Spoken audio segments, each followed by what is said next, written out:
DjGoHam here. Welcome back to the channel. It's time for some news, man. Today we got 12 modders to talk about, including new stuff from custom modding and rooster mods, and something really cool being added to core farms. Let's check it out. Starting off today with Custom Modding, who has an update for us on what their next big mod is going to be, and that is the Case IH 2160 Large Front Fold Trailing 90-foot Planter.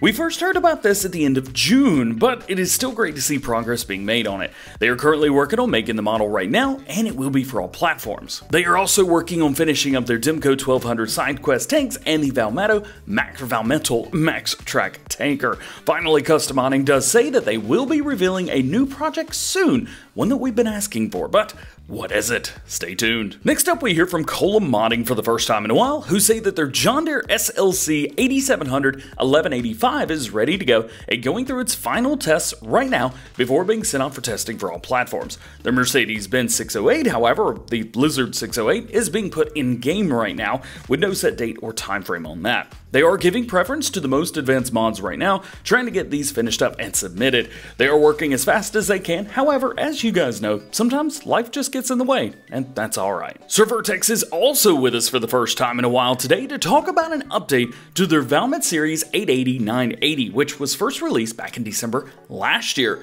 They'd originally wanted to do a simple update to fix some bugs, but ended up doing a big overhaul and rework of the mod, adding more items, but not getting carried away from the original goal of the mod, which was to make the tractor as faithful to the real-life variant as possible. Soon, we'll have a full spec sheet of all the changes, and I'll let you guys know when we get that, so stay tuned. Speaking of full spec sheets, JHHD Modding and Sid Modding have released fact sheets for their mega project, starting off with the Light 60 M3. This is going to cost you $41,200, holds 60,000 liters as the name would suggest. It weighs 6.7 tons. It's got different configurations for colors, wheels, cover, and design, and has a working width of 12.3 meters, which is very interesting. Next is the Timberlong trailer, which will cost you $33,500, weighs 5.2 tons. It's got different configurations, again, for colors, wheels, cover, and design, and has a working width of 14.5 meters, which I'm super confused about. Lastly is the Mario Dolly 2. This is going to cost you 16 grand. It weighs 4.1 tons.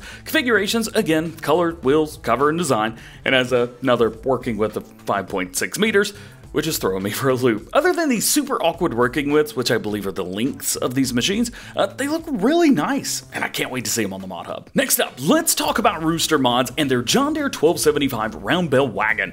This thing is epic, and he's released an awesome preview video on YouTube, which you should totally check out after this one.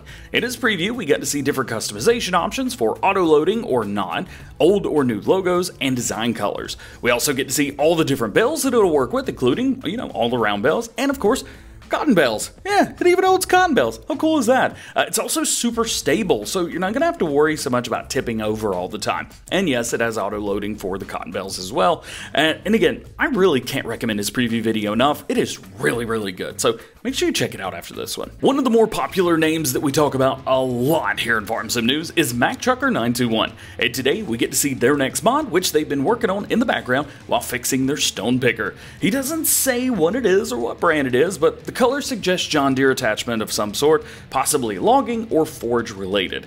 Mac says that the mod is pretty much ready to go and ready to upload, just needs to finish a few tweaks and then it is off. We got a couple mowers to talk about today, as well as a bunch of other stuff being worked on. The first one is 4D Modding, whose Krone Easy Cut 3201 CV is making really good progress. They say the model is very advanced and should be ready for texturing in about a week or so. It'll also have an auto swather, as they've had access to the real model, making sure everything is just right. Additionally, we have some updates on their other mods, which are in testing. As for the Heston baler, Giants did request minor updates to the decals. Their Keenan Mech Fiber 365 is in testing. Giants requested minor updates to decals on their D1000 as well. The high-spec tanker is in testing. And the 3-axle trailer is currently on hold, as the Krone mower is taking priority currently due to the access to the real-life machine. Now that's a lot of stuff, but getting back to the mower, we've got another one from Fast Farming Modding, love the name, whose John Deere 1365 is moving along, and they say the model is almost finished and then it'll be put in game. As of right now,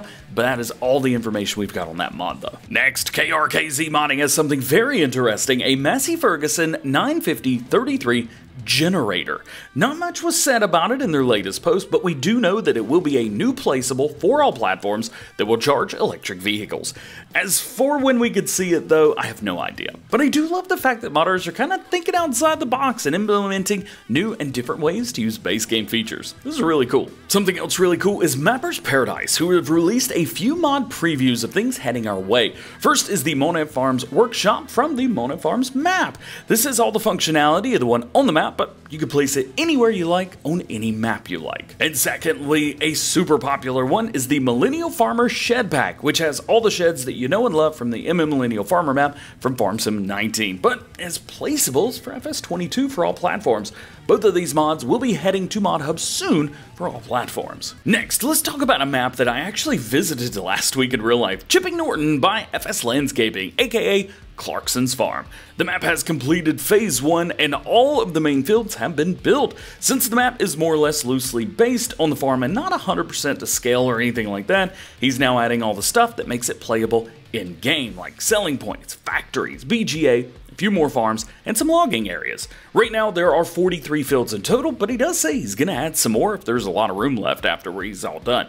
FS Landscaping dropped a 10-minute long preview of what they've done so far on YouTube, so definitely check that out if you want to see everything up close. And lastly today, Oxygen David has been tweaking the parallax of the plow texture for cord farms to be more bumpy and fit the plow texture a bit better overall. He's gotten some really great feedback on this and says that he's planning to add it to the map if it fails and comes back to him. Otherwise, this will be added to core farms in a future update. And I've gotten some great feedback on the self-aware segue to the outro, so I'll implement it on every video. And just like every episode of Farm Sim News, links to everything we talked about today can be found in the description, and you can check out the entire video in the form of a news article on farmsimnews.com thanks to Yoast Modding.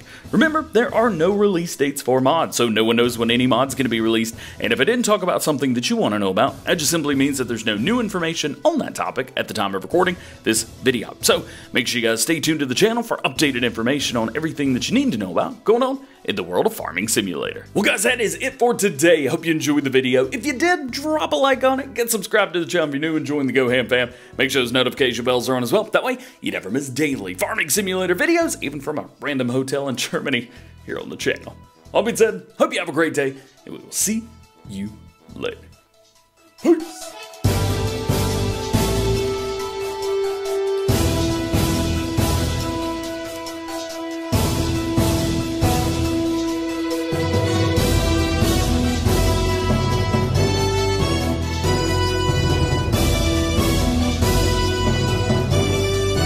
Turns out my audio wasn't the best yesterday, so I gotta use this little microphone on a stick now.